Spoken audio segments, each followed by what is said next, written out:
Two, three.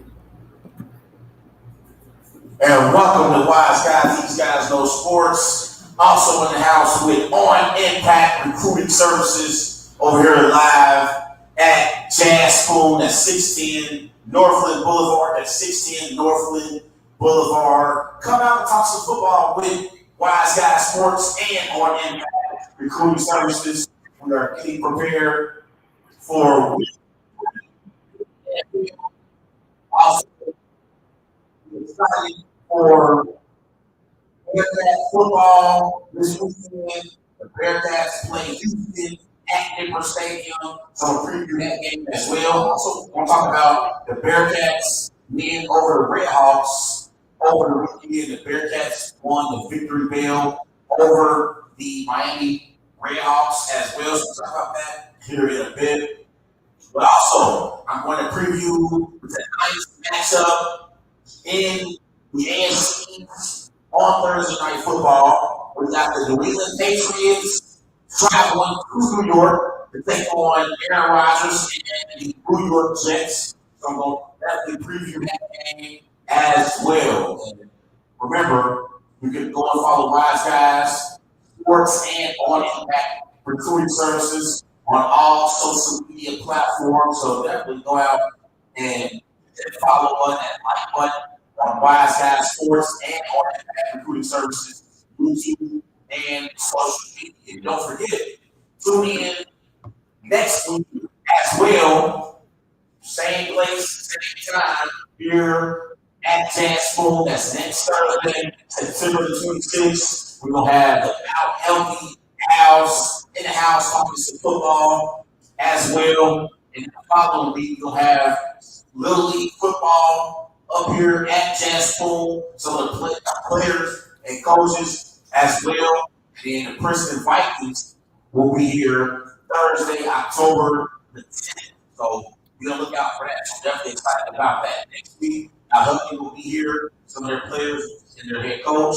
Following week, Little League football players will be here and their coaches. And then Thursday, October the 10th, we're going to have the Princeton Vikings football team, some of their players and their head coach as well. So definitely be here, come pull up at Jazz Spoon. You want to talk some football, you think you know more football than Craig? Come up here and talk some football with your boy. Come and sit, eat, and talk football, talk about the matchup tonight between the Patriots and the Jets. We talk about the Cincinnati Bearcats and also discuss the Cincinnati Bengals as well. And that's where I'm going to start tonight.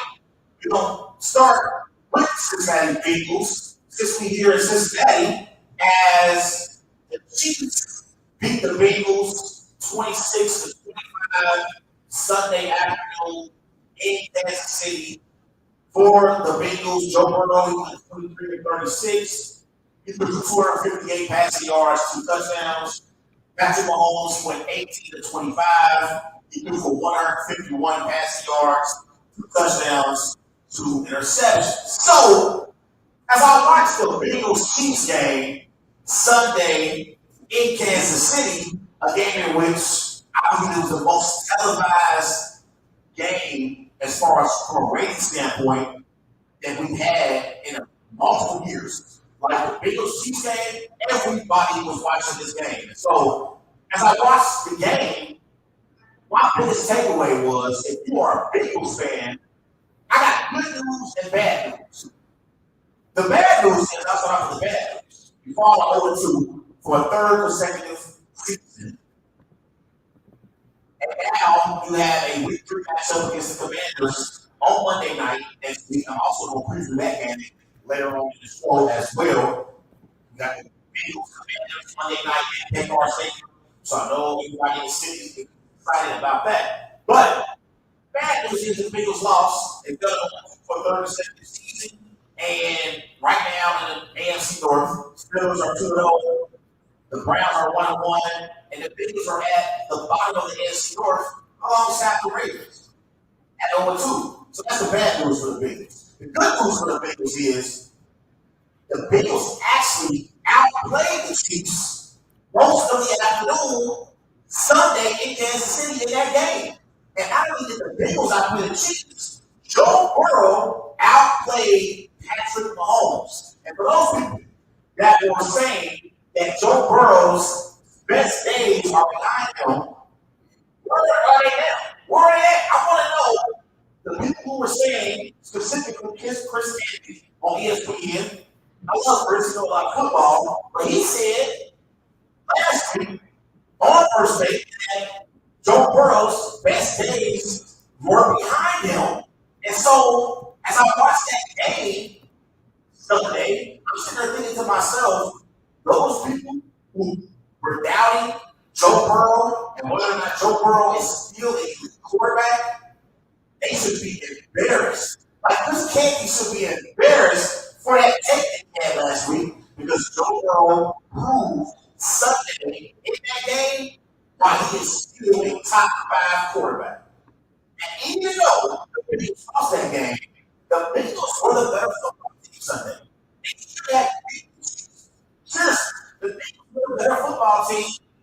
But I will say, the Chiefs, they find ways to win those type of games. Similar to how Tom Brady and Bill Belichick and the New England Patriots, they used to win these type of games. Now it's Patrick Mahomes and Andy Reid finding different ways to win football games that they should lose.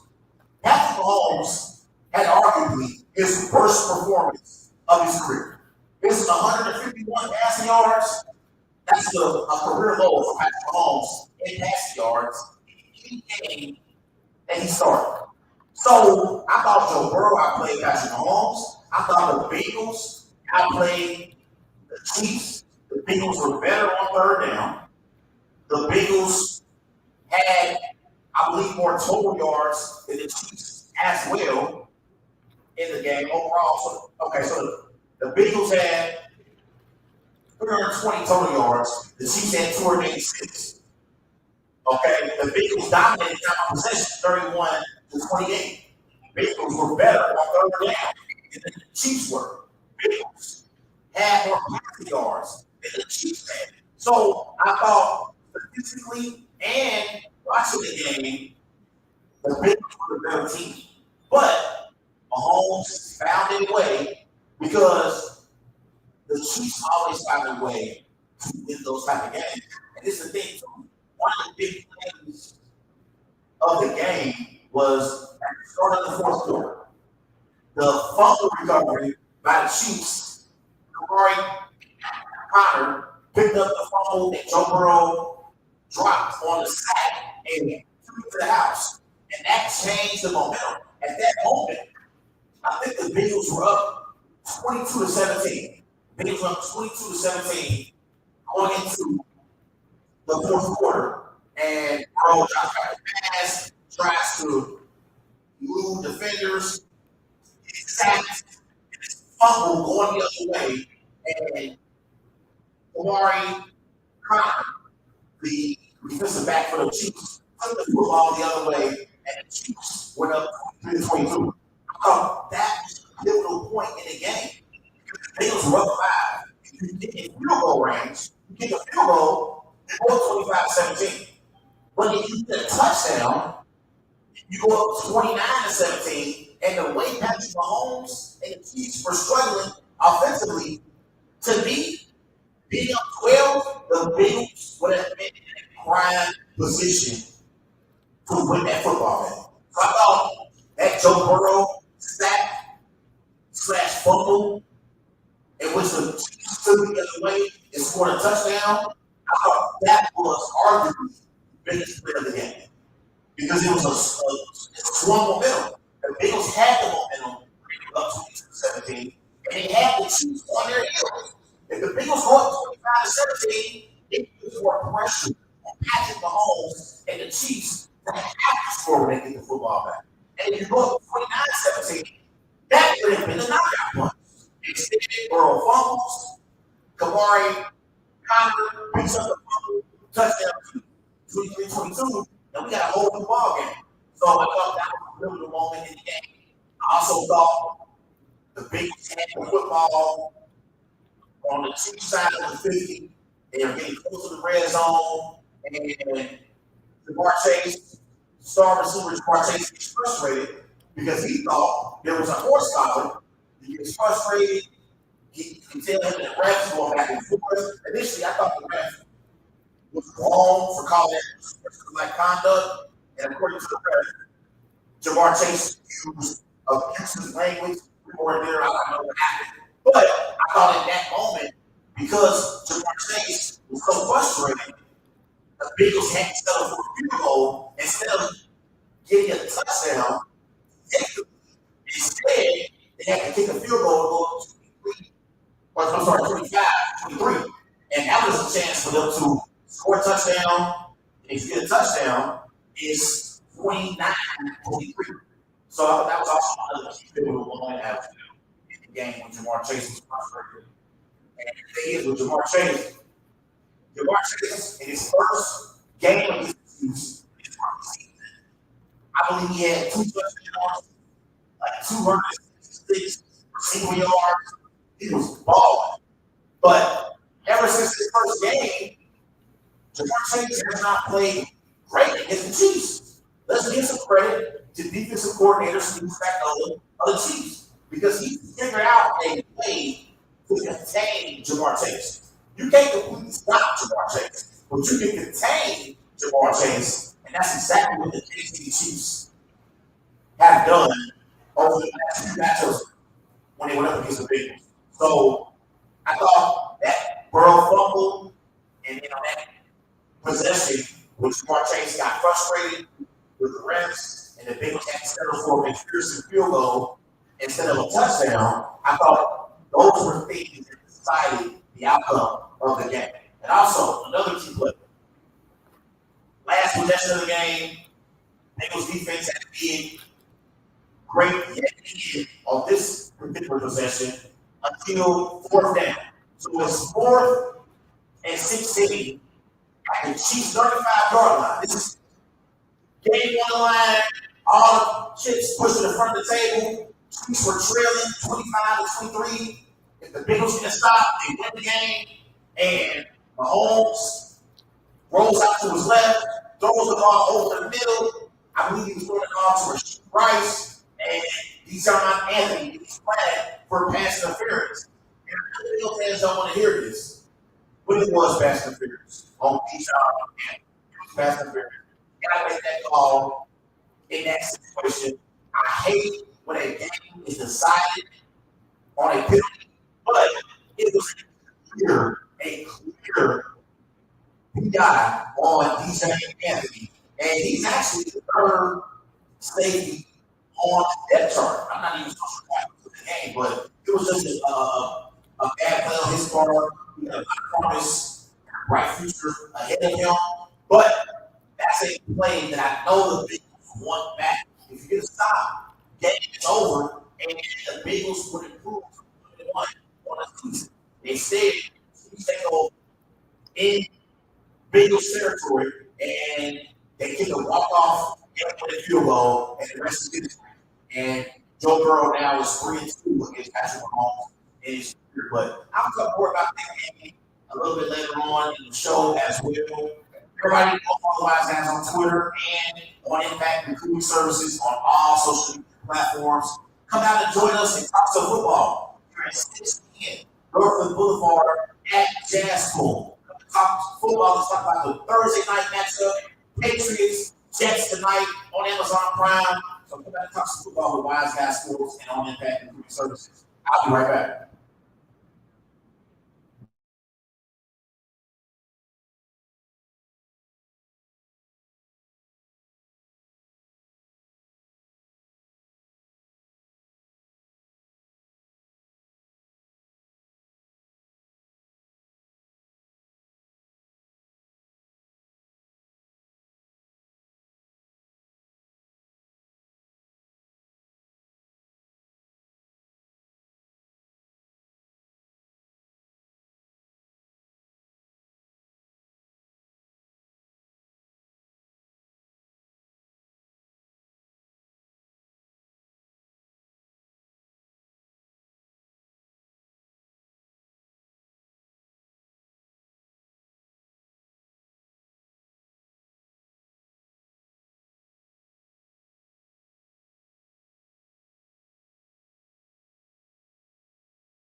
And welcome back to Wise Guys. These guys know sports. Here, over here at Jazz Pool with On Impact Recruiting Services.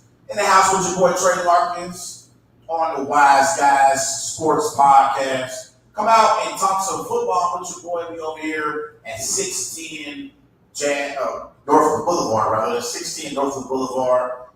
Here at Jazz Pool.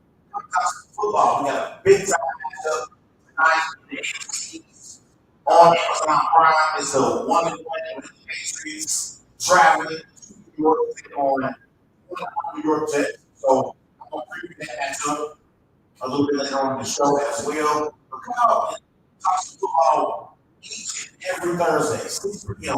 to 8 p.m. Wise Guys Sports and On Impact Recruiting Services is here at Jazz Home. Next week, we're going to have an Out Healthy Owls football team and their head coach. And then we're going to also bring on the week after the football team and their head coaches as well. And then Thursday, October the 10th, we're going to have the Princeton Vikings here in the house talking some football as well with their head coach. So come and support and come out here and talk football. If you think you know more football than me, if you feel like you debate with me, come and sit right here next to me at Jazz Pool, 16 Norfolk Boulevard, and let's talk some football. And tonight is a lot of different things I'm going to talk about. I spoke about the Bengals a little bit earlier. I want to talk about the Bengals later on in the show as well. They got a matchup Monday night against the Commanders on ABC. Monday night matchup in the city, so I know the city will be buzzing because of that. Tailgate is going to be extremely fun.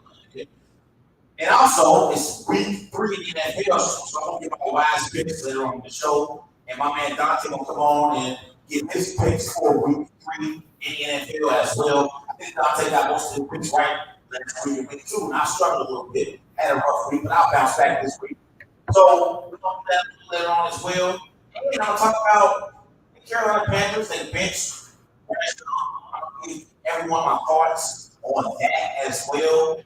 And also want to talk about just Cincinnati sports here in general. Like, we'll talk about the Bearcats here shortly as well. So everybody knows all the Wise Guys and On Impact Recruiting Services on all social media platforms. But let's talk about the Cincinnati Bearcats. As the Cincinnati Bearcats improved to 2-1 on the season, as the Bearcats beat the Redhawks in Miami 27-16. The Bearcats retake the victory bell. This was fresh off of last year. The Redhawks beat the Bearcats. They had the victory bell for a year. The Bearcats had the victory bell back in their sites and on their campus now. The Bearcats beat the Redhawks 27-16 for the Bearcats. Brandon Forsby, the quarterback, 21-34. He beat 6 passing yards, 1 touchdown. Corey Kylan's ball for the Bearcats, 21 carries, 126 rushing yards, 1 touchdown. Xavier Henderson, the receiver for the Bearcats, 10 receptions, 180 receiving yards. And so I watched this game Saturday, and I was sitting there watching the game, and it's Bearcats, Redhawks. They say it's a rivalry, even though the Bearcats usually beat the Redhawks. But I'm watching the game, and I'm thinking, as I'm watching the game, the Bearcats had a elite rushing attack with Corey Kyler. And for the game, the Bearcats, they dominated the line of scrimmage. They had 215 rushing yards compared to the Redhawks only had 24 rushing yards for the game. The Bearcats also have more total yards than the Redhawks.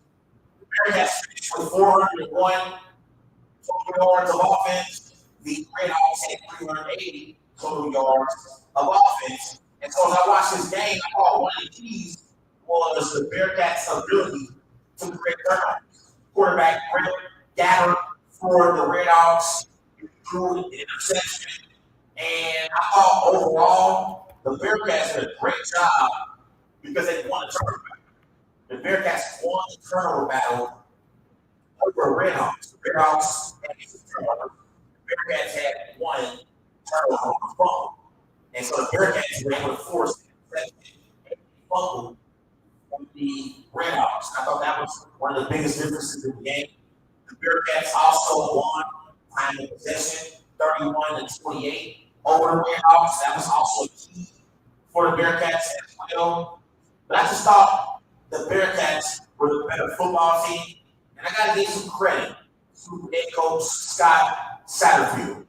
He had his team prepared and they were ready to play Saturday in Miami. This is fresh off of losing in week 2 to the Pittsburgh Panthers at Edward Stadium, a game in which the Bearcats had, I believe, a 2-touchdown lead, and they lost that game. So I criticized Scott Satterfield last week, right here at Jericho on Wise Guys on Impact Recruiting Services. Last week, I was here and I criticized Scott Satterfield. So I have to get that same energy in a positive way this week and give coach Scott Satterfield of the Cincinnati Bearcats, give him his flowers and give him his credit for his team being prepared Saturday afternoon in Miami. And they showed up and showed out. For the game, the Bearcats, they had 20 first downs compared to 15 first downs for the Redhawks. Bearcats, 401 total yards. Redhawks, 380 total yards. The Bearcats dominated the line of scrimmage and significantly outplayed the Redhawks as far as running the football in the rushing department. The Bearcats had 215 rushing yards compared to only 24 rushing yards for the Redhawks. Bearcats won time possession and they won a turnover battle. So I thought head coach Scott Satterfield did a great job having his football team ready to play Saturday. And I thought the quarterback for the Bearcats, he played well, 21-34, threw for 186 pass yards. Very, very efficient game for Sorsby. I think Sorsby got injured in that week 2 game with the Panthers, but he played well in this game. Balance and contribute to the football to multiple different receivers. Xavier Henderson had 2 receptions. So Royer had 3 receptions. Tony Johnson had 4 receptions. But I thought the reason why the Bearcats won this game, it wasn't because of Sorsby's arm. It was because of Corey Kyler, his ability to run the football at an elite rate. That Bearcats offensive line, they deserve a boatload of credit because they opened up run lanes for Corey Kyler, and that's how he was able to get to the second level and get to the linebackers and safeties for the Redhawks. So it's credit to that Bearcats offensive line. We've got to give them credit. They showed up and they performed at a very, very, very, very high level. And so overall, it was a very, very, very good team win for the Bearcats. They play Houston this week at Edward Stadium. So that's going to be an interesting matchup, the Big 12. Houston, I believe they're 1-2 the season. Bearcats are 2-1. The Bearcats should be 3-0. If we're being honest, the Cincinnati Bearcats should be 3-0 if they had that collapse in week 2 against the Pittsburgh Panthers. But nevertheless, as a Bearcat fan, I'm excited for this week's matchup against Houston. Another Big 12 team coming in here. Bearcats are at home in that game. So you would think the Bearcats would have the advantage. I don't know what the odds are for the game. Okay, so the Bearcats are favored by 3.5 points. The over-under for the matchup is 47.5. So the Bearcats are favored at home. You're 2-1 in the season. You're trying to get to 3-1, and we all know in football, whether you play little league, high school, college, the NFL, we break the season down in quarters. So the Bearcats, this is their 4th game of the season. So if you can get to 3-1, and that be your first quarter of the season record, I would say for head coach Scott Satterfield and his Bearcats, that's a nice start for the season. Everybody knows that how you break it down in football. In the NFL, in college, and high school, usually you break this thing down into quarters. And in college, you play 10 or 11 games. In the NFL, you play 17 games. So, I think it's good for the Bearcats to 3-1 on the season. And, besides that Pittsburgh Panthers loss where the Bearcats collapsed in the second half, they have a lot to be excited about as the season progresses. They really do. I like their offense with Storsby, with Connor in the backfield. Okay, you got Henderson at receiver. You got Joe Royer as well as a weapon for Storsby. So I like the Bearcats offensive. I love defensively. They held the Redhawks pretty much in check. The Redhawks were playing from behind all after, and they did a pretty good job with the turnovers. They won the turnover battle. And so that's also impressive. Bearcats defense. You got quarterback Brett Gafford of the Redhawks, and forced the Gafford interception, and get to the Bearcats capitalizing off the Redhawks mistakes. Got to give credit for that. They had sacks and Bearcats defense, so they held the Redhawks to go 5-13 on third down. Redhawks were only 2 on fourth down. But I thought the most impressive statistic that Bearcats defense can hang their hat on is the fact that they only gave up 24 rushing yards. If you only give up 24 rushing yards at any level of football, that would be a recipe for success as a defensive unit. So I gotta give some credit to that Bearcats defense that only gave up 24 rushing yards. Some teams they have 24 rushing yards on a particular drive, or whatever the case may be. Usually teams finish in college in the NFL, usually teams get at least 50 yards rushing. Bearcats had the Redhawks only 24 yards rushing. So that was a very, very impressive accomplishment from that Bearcats defense. But now he's going to get Houston next week. And this is a very, very interesting game. The Bearcats are favored in this matchup. But I look at Houston, and Houston, they're not as good as they had this year. The Houston Cougars, that is. I remember one year they had a quarterback, I can't think of his first name, his last name was Ford. He was a quarterback, he was very, very electric, great in the open field, had great ability, and the Bearcats struggled against him. That's when the Cougars were a really, really good football team, and they were a top 10 team in the nation. But now I'm looking at this Cougars Bearcats matchup this weekend in Cincinnati at Denver. Look at the offenses, right? The Bearcats averaged 511 total yards of offense per game. That's ranked 14th. The Cougars averaged 342 total yards of offense per game. That's ranked 173rd in the nation. Also, the Bearcats, they averaged 289 passing yards per game. That's tied for 38th in the nation. The Cougars averaged 204 passing yards per game. That's ranked 143rd in the nation. So I'm looking at statistically, the Bearcats, they have the advantage over the Houston Cougars in every major statistical category offensively. In total yards per game, passing yards per game, rushing yards per game, Bearcats average 31 points per game. The Cougars average only 17 points per game. The Bearcats convert on 26% of their third downs. The Cougars only convert on 27% of their third downs. So every statistical category, offensively, the Bearcats have an advantage over the Cougars. Okay?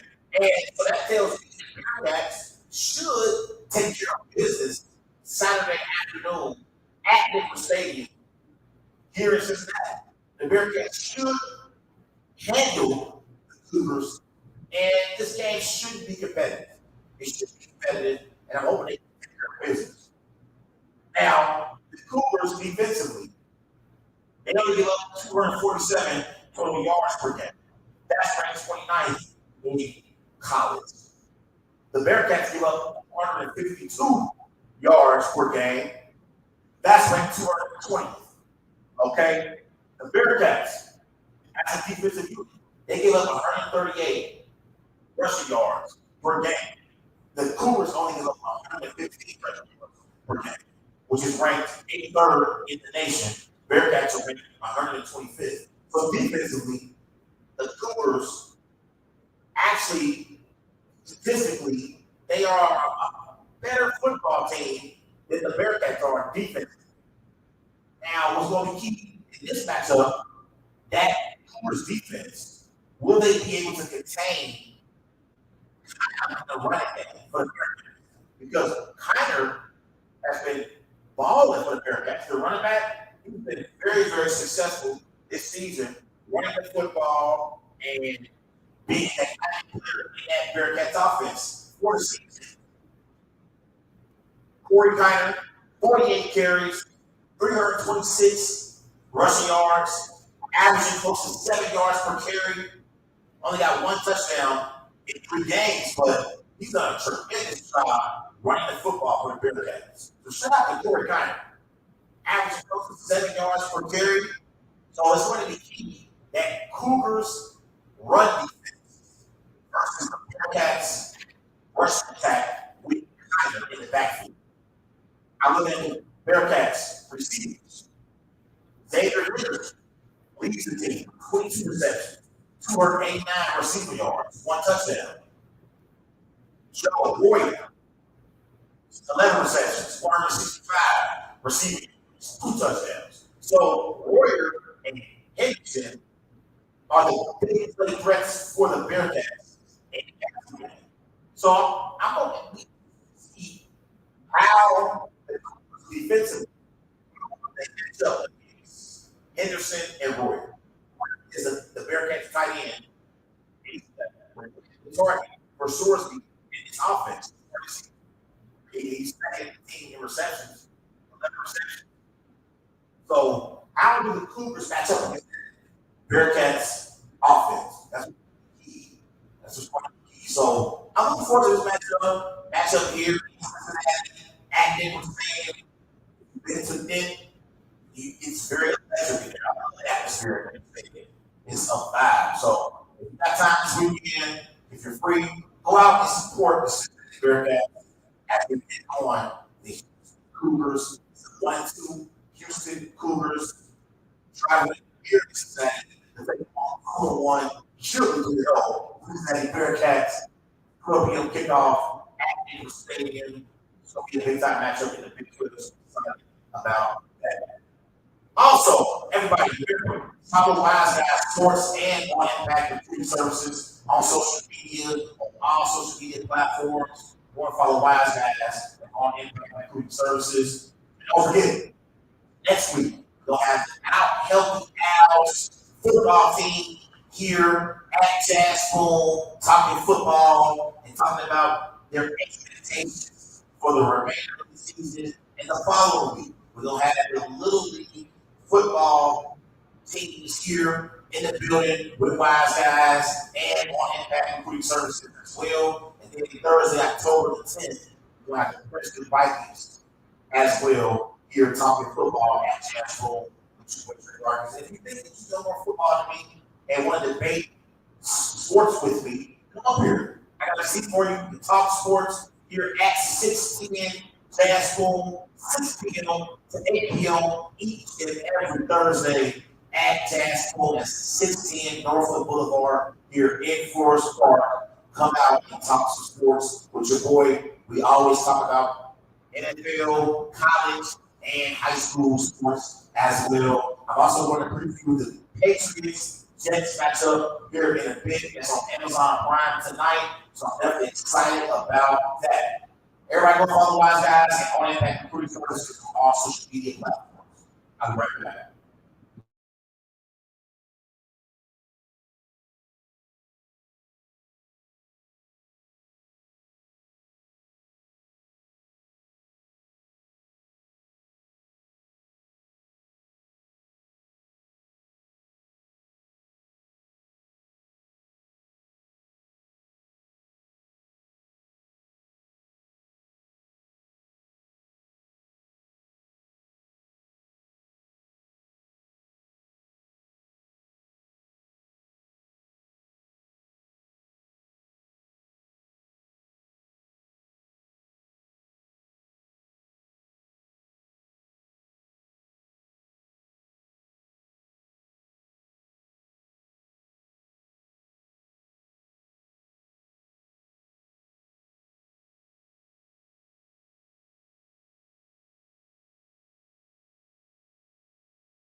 superpower is probably patience and encouragement. These days, kids are feeling really inadequate. They're not feeling like they have it in them to do something they've never done before. We need to create a place that was hands-on, that was a fun environment, that allowed kids to be creative and allowed kids a safe place to get it wrong. What drives me are those aha moments, those moments where you see the kid, oh, they get it. And I tell you what, I live for that moment. Because when you give them an opportunity to approach it at their level and then add in sprinklings of the challenge, and they've got to kind of race themselves and maybe other students in order to get there, they're tenacious about it. They're excited about it. And when they achieve it, that is the greatest joy. That is what the Cincy STEM Lab is all about. Our job is about helping them build their confidence. It's about making the learning process different, fun, and very approachable. And STEM and science and tech and engineering and math is becoming a lot less scary to them. The problems that we are facing in the 21st century with climate change and access to electricity and energy, these are the jobs that have the money. We have to have all hands on deck for that type of work. And that is what we are here to do, to expose students, no matter how little money you have to how much money you have, how much you think you know and how much you don't know, and to help build their confidence so that they are ready to step out in STEM and say, here I am, this is exactly where I was supposed to be.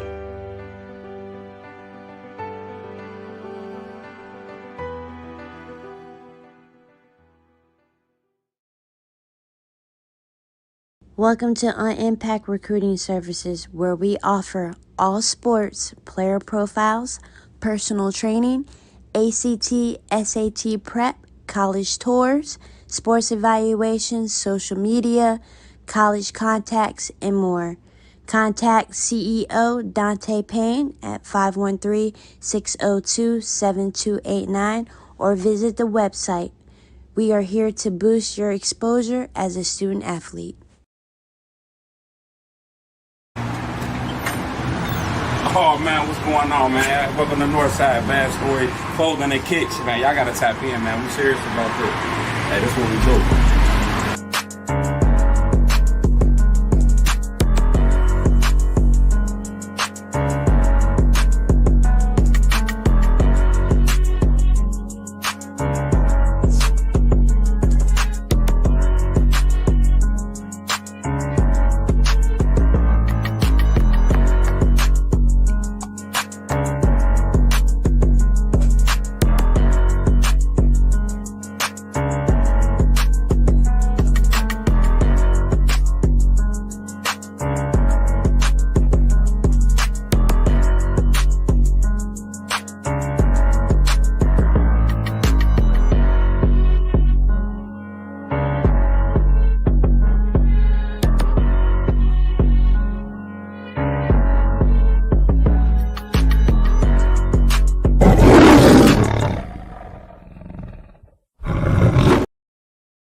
While you're on the go, remember Little Caesars is hot and ready.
In 3, 2, 1, go.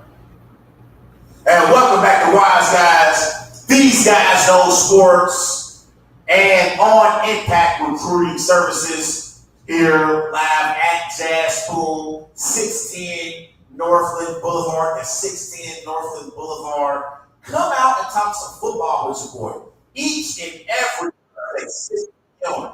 to 8 p.m. Come and talk some football with Wise Guys Sports and on Impact Recruiting Services. We here live each and every Thursday. I'm going to preview the Thursday night football matchup between the Patriots and the Jets here in a bit. Also, we're going to talk about the Commanders and the Bengals matchup. That's Monday night here in the Queen City at Paycor Stadium. It's the 1-1 Washington Commanders taking on the 0-2 Cincinnati Bengals. So I'm talking about that matchup here in a bit as well. So come out, talk some football with Wise Guys and on Impact Recruiting Services. And remember, each and every Thursday, we are here 6 p.m. to 8 p.m. If you think you know more football than me, come and sit right next to me and debate football with me, and we can go back and forth. You make your point, I make my point, and we'll see who wins in the end. And next Thursday, we're going to have the now healthy Owls football team here at Jazz Spoon in Forest Park. I'm going to be talking some football with McLovey here next week at Jazz Spoon.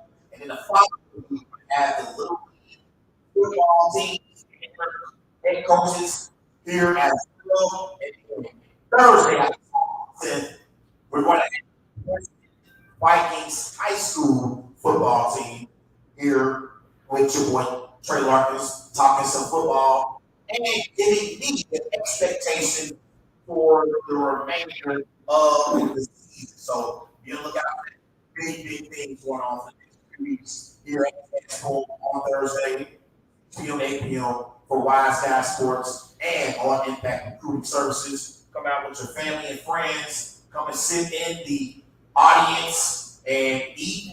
They got food up here, drinks, you name it. Come up here and kick it with Wise Guys Sports and on Impact Recruiting Services. But I want to talk about for a minute this situation that's going on in Carolina right now. As Monday, the Carolina Panthers, they benched Bryce Young. Head coach Dave Canals announced Monday that they're going to go with Andy Dalton as their starter.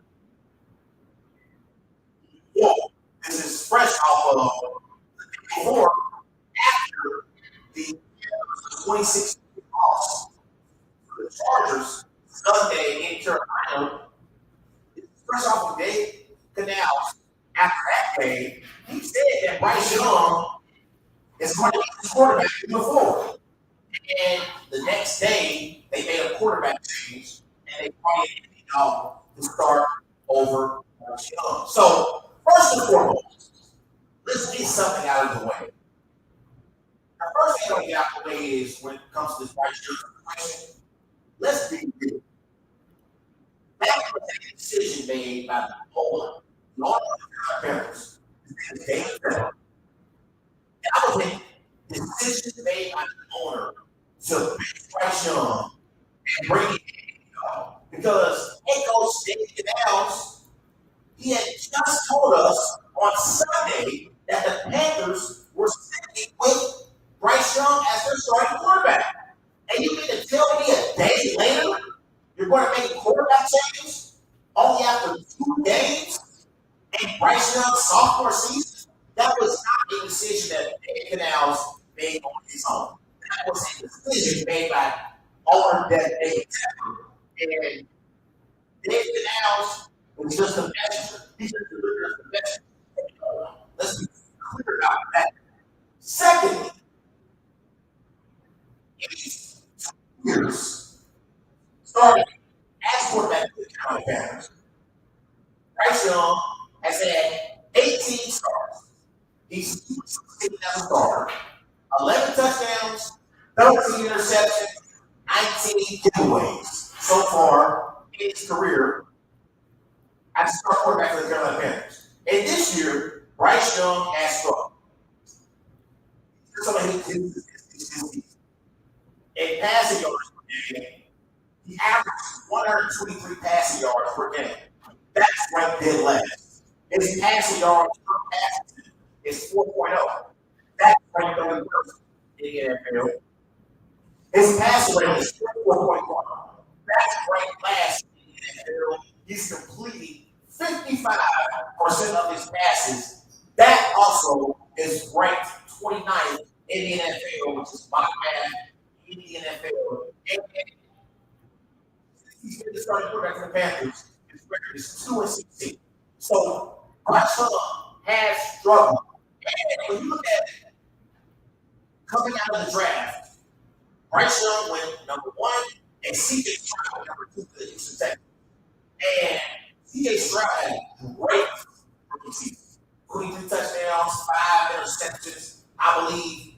And so now, naturally, if you are a Carolina Panthers fan, you're going to compare your quarterback to C.J. Stroud. So Bryce Young is going to be compared to C.J. Stroud. And right now, comparing Bryce Young to C.J. Stroud is like comparing a Ford Focus to a Ferrari. They're not in the same stratosphere. They're not on the same level as a quarterback in the NFL. C.J. Stroud is miles ahead of Bryce Young as a quarterback at the moment. But Bryce Young does not, I repeat, Bryce Young does not deserve 100% of the blame for what's going on right now in Carolina. Bryce Young at the University of Alabama. Bryce Young had 80 touchdowns, 12 interceptions, 8,356 passing yards. He completed 66% of his passes. He won a national championship in 2020. He won a Heisman Trophy in 2021. And he was the reason why the Alabama Crimson Tide won the championship in 2020. And it was the reason why he was the number 1 overall draft pick in the 2023 NFL draft. Don't tell me Bryce Young no longer knows how to play quarterback. Don't tell me that Bryce Young no longer deserves an opportunity to be a starting quarterback in the NFL. Bryce Young deserves blame because he has not played well in his 18 starts since he's been the quarterback for the Carolina Panthers. 2-16 is not good. It's not good as a starting quarterback in the NFL. It's not good. 11 touchdowns, 13 interceptions, and 19 giveaways is bad. But Bryce Young does not deserve 100% of that blame. Another person who deserves blame for what's going on in Carolina right now is owner David Tepper. He's starting for Carolina Panthers. And since Cam and Ron Rivera both departed Carolina, the Carolina Panthers have been garbage as a football team. It's that simple. They all 4 at quarterback. They brought in Baker Mayfield. They brought in Sam Darnold. At head coach has also been a revolving door as well. With that move, they brought in Steve Wilkes at one point. Brought in Frank Wright last year, who David Tepper fired in 11 games. So the Carolina Panthers, since Ron Rivera and Cam Newton, since that era, Carolina Panthers have been one of the worst teams in the NFL. Don't tell me that Bryce Young no longer knows how to play the game of football. Don't tell me that Bryce Young no longer can be a competent quarterback in the NFL. Bryce Young was balling at LSU. He was balling. He was one of the best quarterbacks in college at the University of Alabama. You can tell Bryce Young forgot how to play football? He forgot how to play quarterback? No, he's in a bad situation in Carolina. If I'm one thing about these they don't. If I'm Bryce Young, if I'm in his camp, anybody families should be telling him, I'm calling up David Tepper, and I'm asking David Tepper to trade. Get me the hell out of Carolina. Because the Carolina Panthers, they're going to ruin Bryce Young's career if he remains in Carolina. They're going to mess up this kid. We have to give this kid a chance to succeed.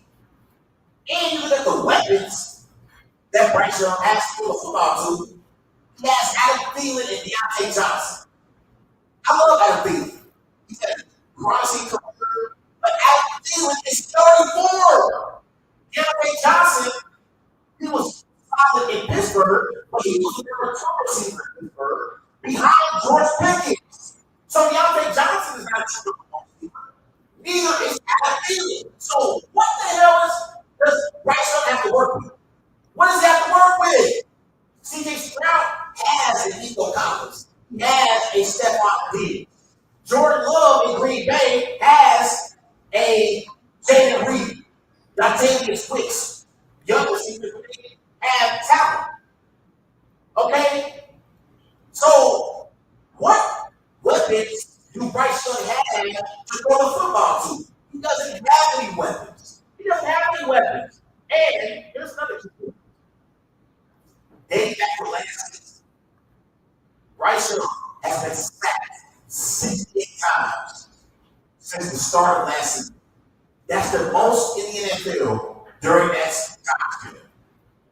Which tells me that not only do you not have any weapons for Bryce Young to throw the football to, that offensive line in Carolina is awful. Who does this kid have to throw the football to, and who does he have protecting him? He's running around for his life.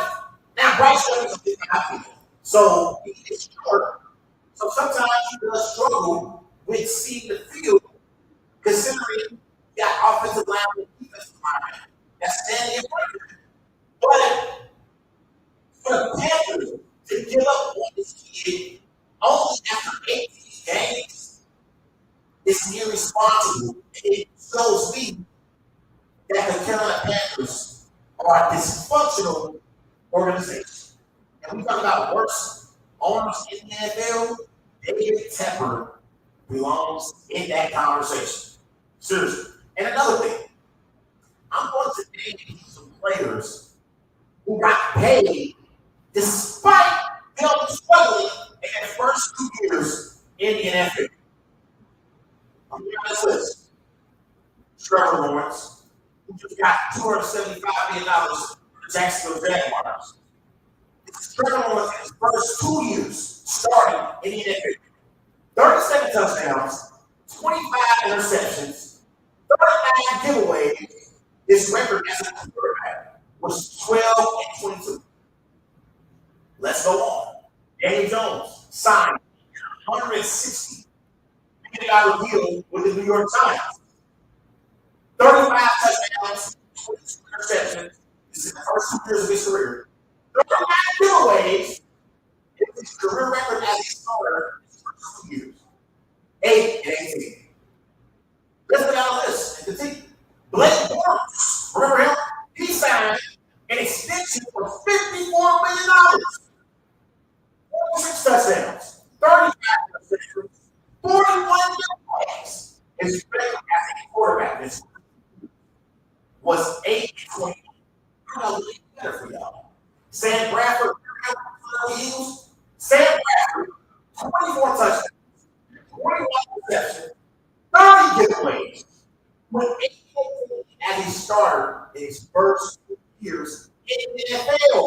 And the reason why I bring up these names, Sam Bradford, Blake Bortles, Daniel Jones, Trevor Lawrence. Now, Trevor Lawrence is the exception. Because Trevor Lawrence, out of all those quarterbacks out there saying, he has the most upside.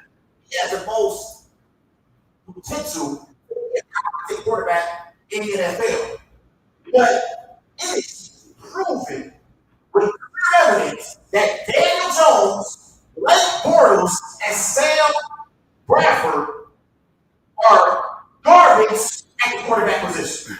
They are trash. And so you mean to tell me that Bryce Young doesn't deserve another opportunity to be a quarterback in the NFL? And the Panthers are beat up on Bryce Young only after 18 starts, and these other quarterbacks get paid. They got paid. That's what's got paid. Sam Bradford, Blake Bortles, Daniel Jones, and Trevor Lawrence all got paid. Despite them having bad records as quarterbacks in the first 2 seasons. And the Carolina Panthers gave up on Bryce Young already. So, for me, Bryce Young deserves a break because he has not played well since he's been in the NFL. But I remember how great, I do mean great, I remember how great Bryce Young was in college playing with Nick Saban at the University of Alabama. And I'm not going to sit here and lie to myself and act like Bryce Young no longer knows how to play the quarterback. I think he's in a functional organization and he's playing for one of the worst owners in the NFL. We know Mike Brown is cheap. The same thing is on him. But David Tepper is also a bad owner as well. It's a revolving door at head coach and at the quarterback position in Carolina. And the Carolina Panthers have a pathetic since the Cam Newton, Ron Rivera era. So I had to get out of my chest. I've been thinking about that all week. I hope Bryce Young gets another opportunity. And again, I'm Bryce Young. I am calling up David Tepper, and I am asking to be traded out of Carolina. Can y'all imagine Bryce Young in Seattle with DK Metcalf and Tyler Lockett and Jim the receiver for the Seahawks? Can y'all imagine Bryce Young with some actual receivers, with an actual offensive line who can protect him while he's in the pocket? I can see it. So, I think Bryce Young still has an opportunity and a lot of potential to be a competent, not elite, just a competent quarterback in the NFL. He just needs to get out of Carolina quick, fast, and in a hurry. Because that's the thing about football. Like, unlike other sports like basketball, baseball, and football, it matters where you are drafted. It matters what team drafts you and what type of organization you are playing for. This is why you see some players, when they know they're going to be top draft picks, they come out and say flat out, I don't want to go there. I don't want to go here. This is not the fans don't want to hear this. But Joe Burrow didn't want to do the Cincinnati player. He's from Ohio, so that's why Joe Burrow came to Cincinnati. But Joe Burrow didn't want to go to Cincinnati and play for Mike Brown. He don't want to go and play for Mike Brown because he knows the Eagles have been a dysfunctional organization. And all the Eagles are doing now is because they got Joe Burrow and Jamar Chase. Let's be real about it. They both play in the shoes. That's why the Eagles are contenders now. They are contenders. They answer. So tell your friend, don't call me like this. Call me. Talk about the Eagles again. I don't think we're going to AFC, they should have beat Kansas City Sunday. But the Eagles are only because of Jamar Chase, not because of their organization. They got one of the worst organizations in the NFL. And that's why you see organizations year in and year out who consistently win at an elite level. They may not win a Super Bowl every year, but they're always in the mix. Pittsburgh, Green Bay, Kansas City. New England, they're not contending anymore. But the Patriots had a dynasty in the Tom Brady and Bill Belichick era. So, the Carolina Panthers are dysfunctional, and I'm praying that Bryce Young can get the hell out of Carolina. They're not going to be any better with Dan Dalton. To be honest, because it's such a mess in Carolina, I'm actually glad they've been Bryce Young. Because now, Bryce Young doesn't have to deal with the turmoil and the mess that's in Carolina right now. The more I think about it, if you're Bryce Young, and you started his camp, you may be happy they benched him. Because now Bryce Young doesn't have to be susceptible to the mess and the product that's being put on the field. That's the case of we got to blame somebody. Well, we know the owner's not going to take blame for this. He's not going to take responsibility. We got to blame somebody. Blame our second-year quarterback who only had 18 career starts. Blame him. We got to bring away for the Carolina Panthers to blame Bryce instead of looking in the mirror. This is no Danny Tepper, you know. It's not him. He should have kept his course as the head coach a few years ago. You bring in Frank Wright. Frank Wright didn't even want Bryce Young, and we all know. Everybody knows who watches football. The most important relationship is the quarterback head coach relationship on the field. I don't give a damn how close the head coach is with the linebacker. I don't give a damn how close the head coach is with the quarterback or the defensive tackle. The quarterback and the head coach have to have a great relationship in order for the team to succeed. My man Dante, you know that. If your quarterback and head coach are on the same page, even if you got a great team, y'all won't succeed because your quarterback and head coach not on the same page. So, y'all didn't break right. Frank Wright didn't want it right here.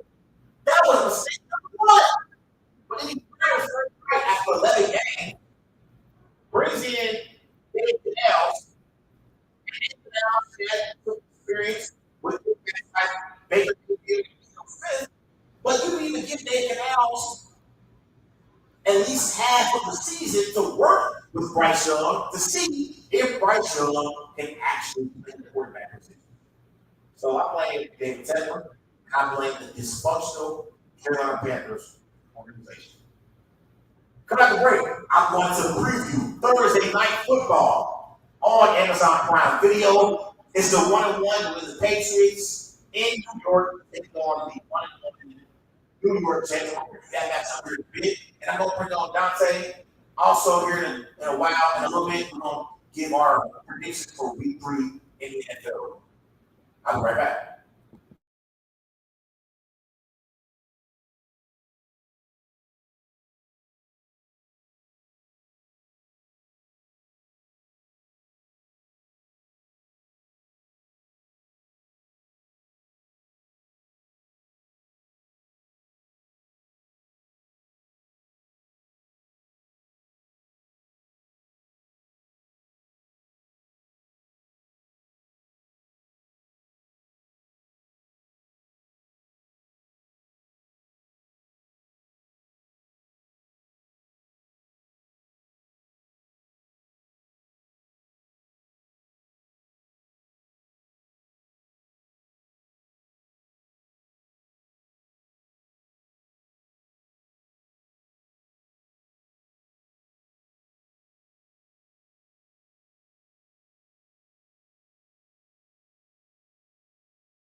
So like, say I wasn't here and I was out of town.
I was gonna come on before you came on over the previous game. Sure. Oh.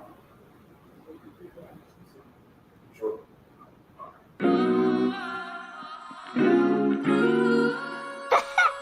Ooh wee. Man, you boys is hilarious, man. Like, y'all still ain't caught on yet? Like, for real. Ooh wee. Ooh they. Let's go to a break. And you bring you on for the last 10 minutes?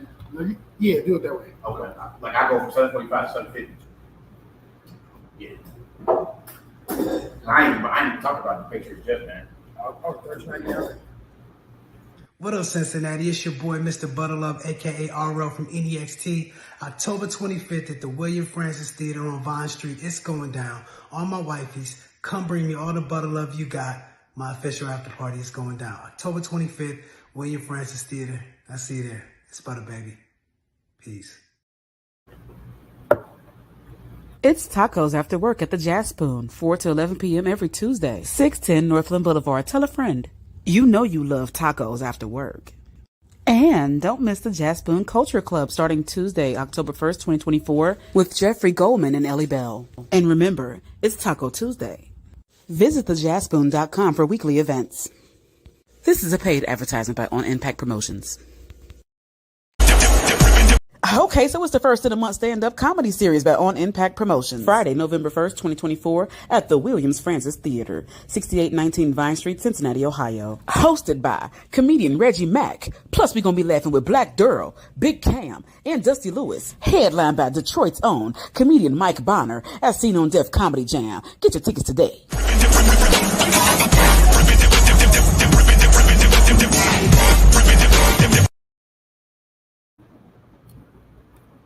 Whenever you ready, it's 7:45.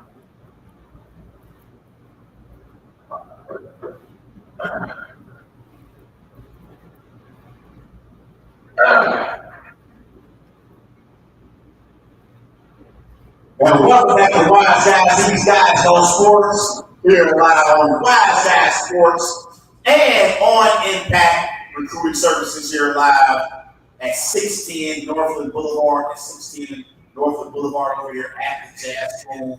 Come out each and every Thursday, 6 p.m. to 8 p.m. We are here live at Jazz Spoon, Wise Guys Sports and on Impact Recruiting Services. Good morning. We'll talk college, high school, NFL, and then don't forget, next 3 weeks, we got some great guests from between Wise Guys and on Impact Services. Next week, we got the How Healthy Al's here in the house, talking some football, and also explaining to me the expectations for the rest of the season. And then, after that, the following week, we got the Little League football teams and their head coach is going to be here as well. And then Thursday, October the 10th, we have the Princeton Vikings, a high school football team, that's going to be here talking some sports and talking about their expectations and their thoughts of their season so far as well. Now, before we get to our NFL Week 3 picks, I want to preview tonight's matchup in the NFL. It's a matchup in the AFC East. It's the 1-1 New England Patriots traveling to New York to take on the 1-1 New York Jets. The Jets are favored by 6.5 points. The over-under for this matchup is 39.5, 8:15 p.m. kickoff. So when I look at these two teams, quick, the Patriots have impressed me. Coming into the NFL season, I said that the Patriots were the worst team in the NFL, but honestly, that title now goes to the Carolina Panthers. The Patriots, they beat the Eagles in week 1, 16-10. Last week, they lost a tough game against the Seattle Seahawks that went to overtime. So I was wrong about the Patriots. They are a very, very competitive football team. Now, they're not going to the playoffs. They're going to be a playoff team. They'll be home watching the playoffs with the rest of us. They are a formidable team that the Jets cannot sleep on. The Jets are the favorites for a reason. The Jets have the better quarterback. The Jets have the better football team. They can't sleep on these Patriots. They cannot sleep on the Patriots. The one thing the Patriots do well, two things they do well. They run the football and they play great defense. And one of the keys tonight to this game is going to be the Patriots run offense versus Jets run defense. But the Patriots coming into the game, they are tied for 4th in rushing yards per game. The Jets are ranked 24th in the NFL. The Patriots are 1st in the NFL in yards after contact. The Jets are 22nd. The Patriots are tied for 5th in first downs via rushing. The Jets are tied for 24th. So that running game with Ramondre Stevenson and that Patriots offensive line versus that Jets defensive line is going to be the key tonight.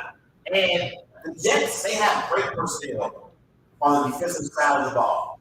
You got Quentin Williams as your pass rusher. You still got C.J. Mosley, but he's out tonight. But you got Jamie Sherwood in the secondary. You got Sauce Gardner, Cincinnati Bearcats alumni, Sauce Gardner in that secondary. But Sauce Gardner, he gets paid to cover receivers, not to have to tackle running backs in a running game. So that Patriots, their game plan is going to be play ball control, have Jacoby Brissett not make mistakes, and run the football with Ramondre Stevenson and Antonio Gibson and see if they can control the clock. Similar to the Patriots had a play against the Bengals. That's how they're going to try to play against the Jets tonight. The same way the running the football, playing great defense, that's their game plan tonight. So it's going to be important for Aaron Rodgers and company and the Jets to take the Patriots serious. And if you are a team like the Jets that wants to be taken serious and you want to prove that you can play with teams like the Bills, like the Chiefs, like the Texans, if you're the Jets, you got to take care of business tonight against the Patriots. Patriots, even though they are better than I originally thought, the Patriots are still a bottom-tier football team. So if you're the Jets and you want to make a statement, you need to come out tonight, punch the Patriots in the mouth, and don't let them think they have a chance to pull off an upset tonight in New York. So that's what the key to the Jets. Run the football with Brees Hall and Braylon Allen. A nice running back tandem for the Jets. At receiver, you still got Jarrett Wilson. You still got Mike Williams as well on the outside. So I like the Jets offensively. And one more thing I'll say about this game. Aaron Rodgers, he doesn't have the mobility that he once had. He's not in his prime anymore. But one thing Aaron Rodgers still can do is watch these first two games. Aaron Rodgers can still fling that football. He still can throw the football in the pocket. So if the Jets can protect Aaron Rodgers, his receivers, like Mike Williams and Garrett Wilson, can get open down the field. If the Patriots start to not load up the box, you can hand the football off to Broussard and Braylon Allen, and the Jets can have an effective running game and improve to 2-1 in the season. So it's going to be a good matchup tonight in New York. I'm going to go with the Jets to beat the Patriots. I'll go Jets 27, Patriots 17. So the Jets will cover, and they will cover the spread tonight. Now, everybody goes on the Wise Guys and on Impact Recruiting Services. Me and Dante will be back giving our NFL Week 3 picks. We'll be right back.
Oh man, what's going on, man? Welcome to Northside Bad Story Clothing and Kicks, man. Y'all gotta tap in, man. We serious about this.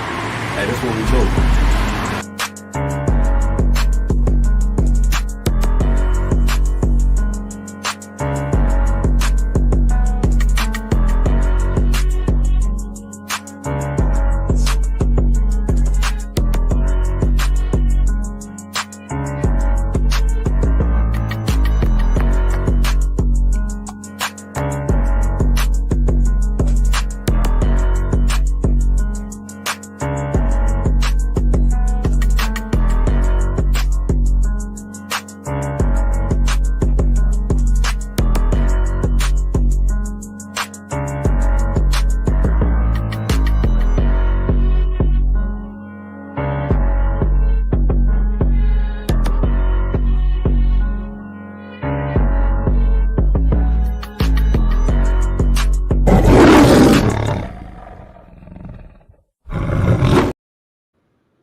And welcome back to Wise Guys. These guys know sports and on Impact Recruiting Services. Yes. Got my man Dante here with me now. We're going to give our picks for the NFL Week 3. Dante had better picks than I did last week. And also last week, you picked the Packers.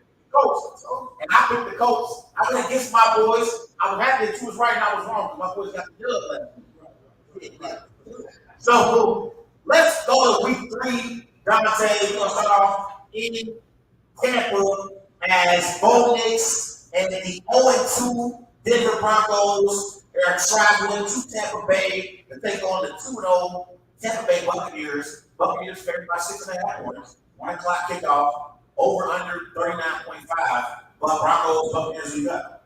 I'm a Broncos fan. We're going to have to get our first win. And it's going to be good because my family is from like Florida or Texas. So I can talk. Oh, yeah. Okay. Yes, it's for the person. Right, person. Okay. Yeah, the Broncos 0-2. They got off to a slow start. They still got time. They still got time. I'm rolling with the Bucks to beat the Broncos, though. I got pressure the Bucks. Dante Baker Mayfield actually playing some good football. I think right now he's playing like he's a top 10 quarterback. I'm not saying he is, but he's playing like he's a top 10 quarterback. They got a big time win last week in Detroit last week. So I got Bucks over the Broncos. I'll take one with the Broncos over the Bucks. So Broncos. Let's go to Minnesota as C.J. Stroud and the 2-0 Houston Texans, favored by 2.5 points. They are traveling to the surprisingly 2-0 Minnesota Vikings. It's a 1 o'clock kickoff, and the over-under for this game is 36.5. We got Texans or Vikings. I got the Vikings again. I believe in the Vikings. Wow. I like the defense. That would be an upset. Yeah. That would be an upset. Okay. Not Not to you, not to Rodney. You know what? Minnesota impressed me last week. They beat the 49ers. defense. I can believe it. They got a great secondary. And I played quarterback in college, high school, and I believe defense wins championships. If you got two corners that can cover, you can do a lot of shit. Absolutely. They beat the 49ers who they defended in that. And Justin Jefferson had like a 97-yard touchdown catch on that. That was crazy. Yeah. So it's going he got injured though. So we're gonna see if he plays. They say today. I remember the Texans to beat the Vikings. I think the Texans are really playing some really good football. And they really connecting on all cylinders right now. Stroud is better than Steph Darnold. So I'm going with the Texans over the Vikings. Let's go to Pittsburgh as the 2-0 LA Chargers are traveling to Pittsburgh to take on the 2-0 Pittsburgh Steelers. The Steelers are favored by 2 points. It's a 1 o'clock kickoff in Pittsburgh. The over-under is 35.5. We got Chargers or Steelers? I have to go with the Steelers. I just say they make me wrong. Yeah, they need But that's like my second home. That's why I went to college. It's really a lot of books. So it's hard to beat Pittsburgh in Pittsburgh. Yeah, it's hard. It is. It's hard. And if you do beat them, you have to be early before that weather changes. It's hard. It's a hard hurdle. Yeah. So I'm going with Pittsburgh.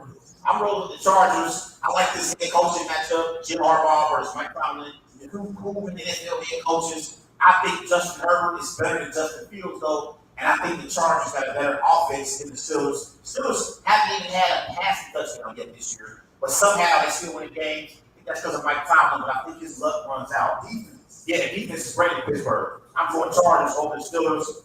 Dante has the Steelers over the Chargers.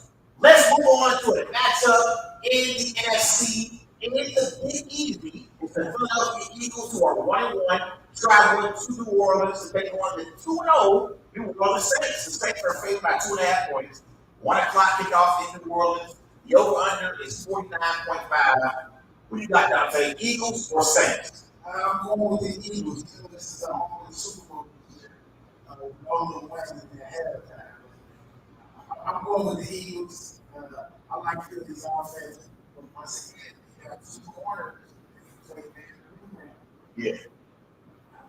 I'm always going with that. Just because I played like I said, once you got locked up receivers, Yep.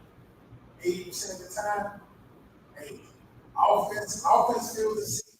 Championships. That's all I'm saying. So you got the Eagles. I got the Eagles. Okay, you got the Eagles. Okay. Yes. And I think, by the way, I want to say it's a shame that Lil Wayne will not be performing at the halftime show in the Super Bowl in his city. I think that's ridiculous. So that's a shame, man. It's crazy. Hopefully they can fix it. Hopefully they can fix it, man. Somehow, someway. You know, I love Kendrick Lamar, but he ain't Lil Wayne.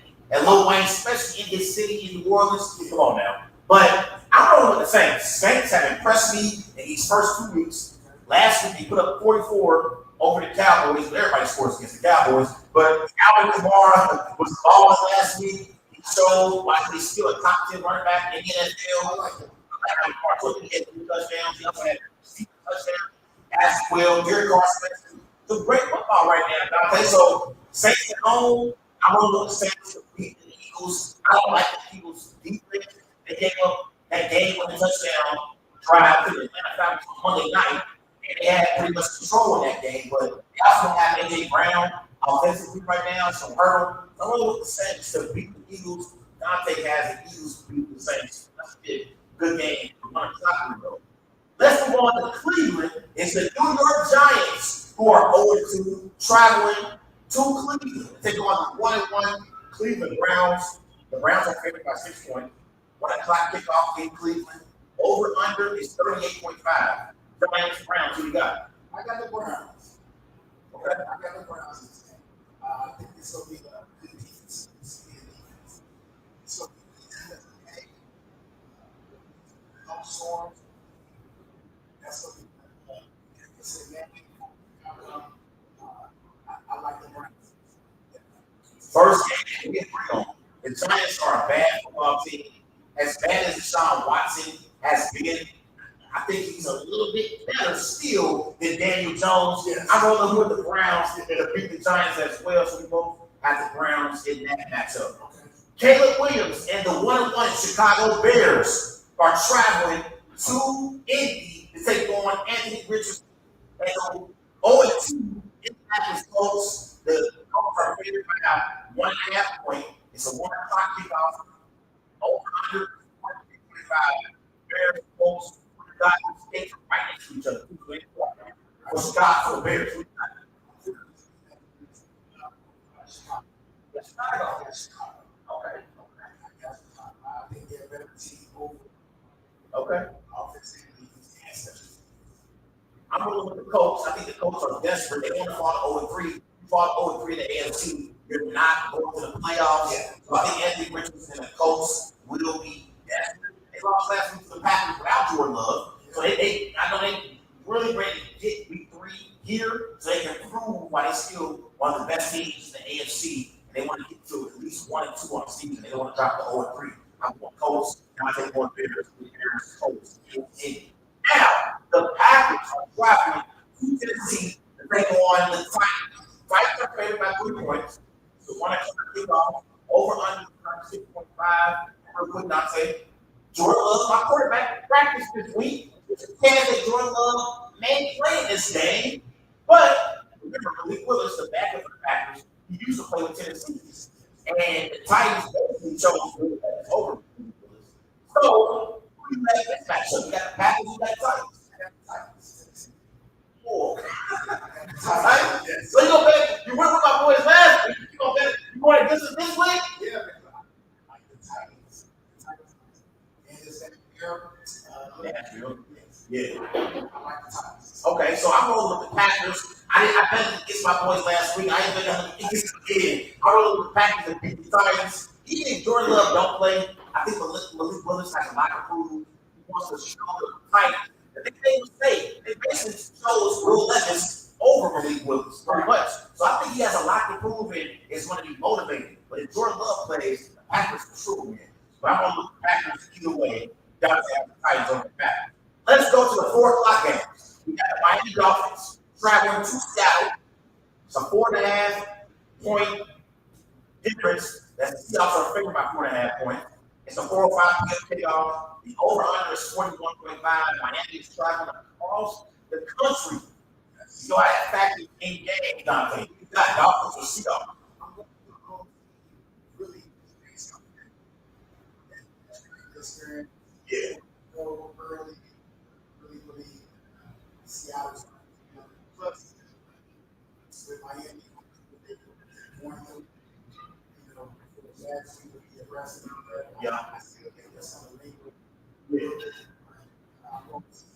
Yeah, I'm going to roll with Seattle too. Miami, they lost Tua last week to another concussion. Some prayers for him, hoping he get back.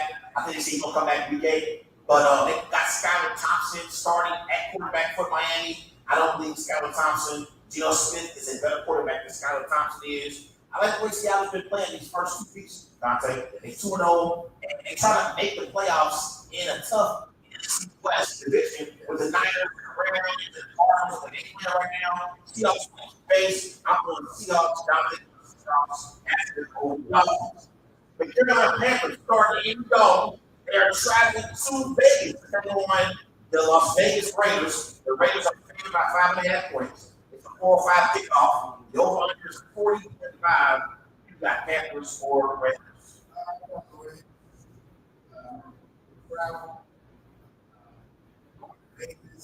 Raiders are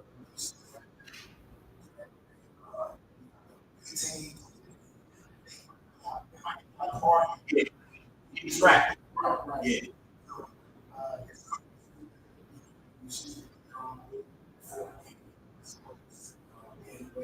And I just think that the Raiders are a better team. Absolutely, yes. They by far a better team. And if you're a Carolina Panthers, one of your players out there, if I'm a Carolina Panthers player, I wouldn't go out and have a good time in Vegas this weekend. Okay, go and have a good time. This is going to be the most fun that you're going to have this entire season. That's the Carolina Panthers. They're the worst team in the NFL. They have a dysfunctional organization. The Raiders had an impressive win last week over the Raiders. They kept in the fourth quarter in Baltimore from the Las Vegas Raiders. Stood up next Friday. Defense, I would look at the Raiders to beat them. I think the Raiders are actually going to go out the Panthers. I don't think this game is going to be close. I'm taking the Raiders as well. Let's move to probably the biggest game in week 3. It's the 0-2 Baltimore Ravens traveling to Dallas, taking on the 1-1 Dallas Cowboys. The Ravens are favored by 1 point. It's a 4:25 kickoff on Fox. The over-under is 49.5. Who do you got, Lamar Jackson or Dak Prescott?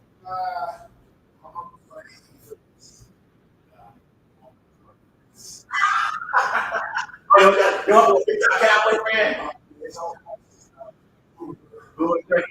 Yeah.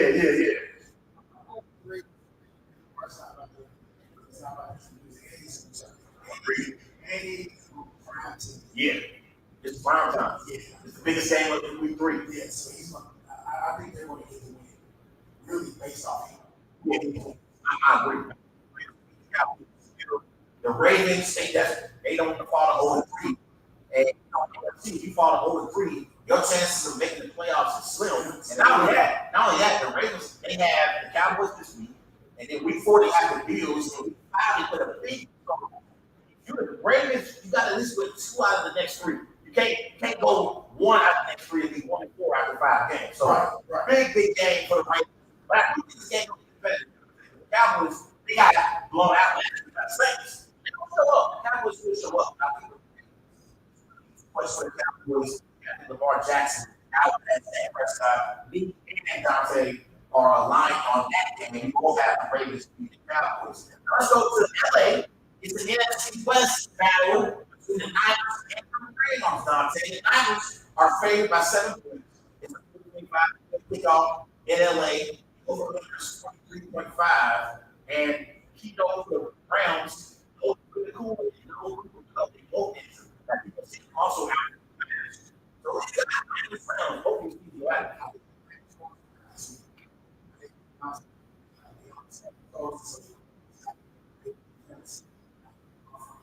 Yeah. Yeah, and I love the head coaches in this matchup. You got Kyle Shanahan, Sean McVay, and like you said, they out here in LA. A lot of those Niners fans, they travel to LA for these games. So it would surprise me if it was more 49ers fans in the stadium than Rams fans. I'm rolling with the Niners to beat the Rams as well. The Rams are depleted, man. They got a lot of injuries that they're dealing with no Cooper. They are in trouble. I got the Rams falling over 3, and the 49ers completely 2-1 on the season. Now let's go out to Arizona. It's the 1-1 Detroit Lions, who are favored by 3 points. They're traveling to Arizona to take on Kyler Murray and the 1-1 Arizona Cardinals. It's a 4:25 p.m. kickoff. The over-under is 42.5. I expect a lot of points in this game, Dante. Who you got, Lions or Cardinals? I'm going with the Lions, but they got to maintain that. Yeah. When they hit hard, Yeah. He's on the team. Yeah. He's going to have a field. I agree. I'm going with the Lions. I'm going with the Lions. Yeah. I'm going to the Lions too. I do like Marvin Harrison Jr. I do. He was balling last week. I do. But they got to contain him. They got to contain him. Yeah. This game is going to be high scoring. So if you got that man or woman out there, go and take the over in this game. They going to be scoring some points in Arizona this weekend. In this matchup, I go Lions, and Dante also is going Lions as well. Let's go to a matchup in the A. Sunday night on NBC, Dante. It's the 2-0 Kansas City Chiefs, favored by 3 points. They're traveling to Atlanta on the 1-1 Atlanta Falcons. It's a kickoff The over-under is 46. So Patrick Mahomes in the big here.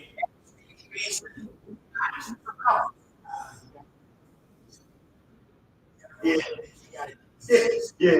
You know, it's in the right. You gotta go. Yeah. That's like Beyonce. Yeah, Put it on the show. yeah. Patrick Mahomes gonna put on the show. I agree. That's the also I I agree. was Yeah, yeah. And honestly, in these first 2 weeks, Dante, Patrick Mahomes hasn't played great.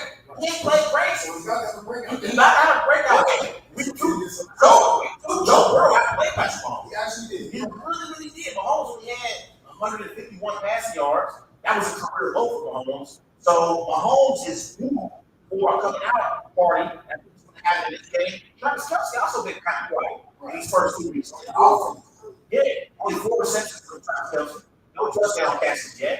Okay, Travis.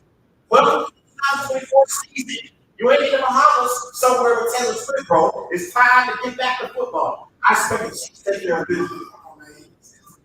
He is fine. Yeah, I love Travis. I'm trying to finish something in the tradition, but he got to show up to the party, man.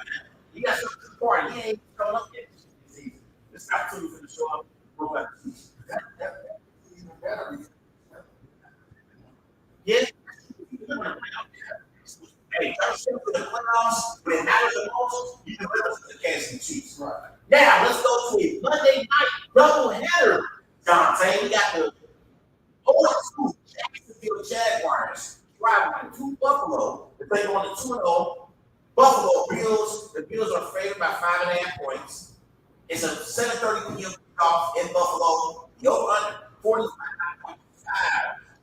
Versus Josh Allen.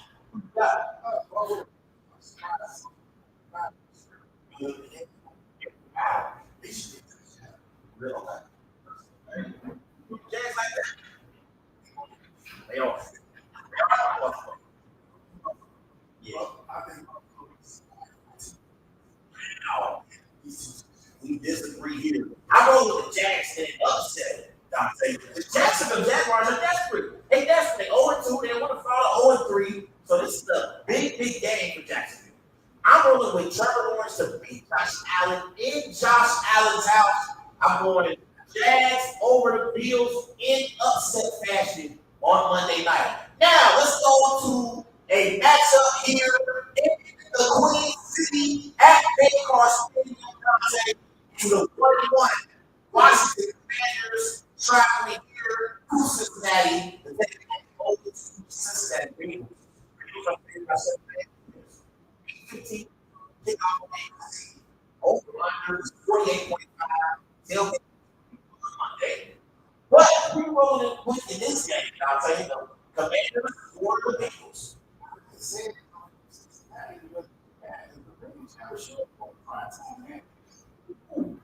Man, that would be an upset. That would be an upset. Every time people get on the road, get a prime time game, they don't win. This is a must win. They don't know what they call it. They call it over. Bro. This is a must win. I don't think they can win. I'm rolling with the Bills to beat the Commanders.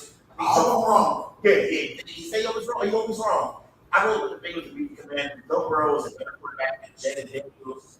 I think right now, Zach Taylor is a more proven head coach than Dan Quinn is. But I'm excited for Monday. Monday is tailgating. Right. Here in the Queen City. That's going to be fun. So we're definitely excited about that. So, Let me ask you I'm not sure. so, Oh, Zach Taylor. Really? Wow. I heard it in the middle of the church. I don't know how true it was, but I heard it. Yeah. Wow. With Terrence, that's crazy. That's crazy. Those are our NFL Week 3 wise picks. And real quick before we got in here, Dante, there's something I want to talk about. I ain't had a chance to see it. I actually kind of forgot about it. We had the original flying through down there, man. So our thoughts and prayers are close to the family and friends. I grew up in that era, man. Like I was devastated when I heard about him passing away. And I know he's not too much, but a little bit. I grew up in that era, and man, something that hits, man. Oh, yeah. I was looking for the show with Murder Man, Like a lot of I got pictures with my new like this. Yeah. So regardless. Yeah. 34. 34, man. And like I said, our thoughts and prayers goes out to Richardson and to his family and his friends. But over the next 3 weeks, it's going to be exciting for Wise Guys Sports and on Impact Services. Yes. Next Thursday, we have Mount Healthy Al's football team here at Jazz Pool, talking some football, talk about how they feel about the season so far. We're going to talk about their expectations for the rest of the season. And then the following week, we have the little football teams here at Jazz Pool, 6 North Boulevard, 6 North Boulevard, and the following week after that, Thursday, October the 10th, we got the Princeton Vikings football team in the house talking about their expectations for the remainder of the season. So come out here to Jazz School, 16 Northwood Boulevard, and talk some football with Wise Guys and on Impact Recruiting Services. We here to eat, drink, if you think you know sports, you want to debate, come up here and debate sports with us. Sit right here, right where Dante's sitting at, and we can talk some football for sure.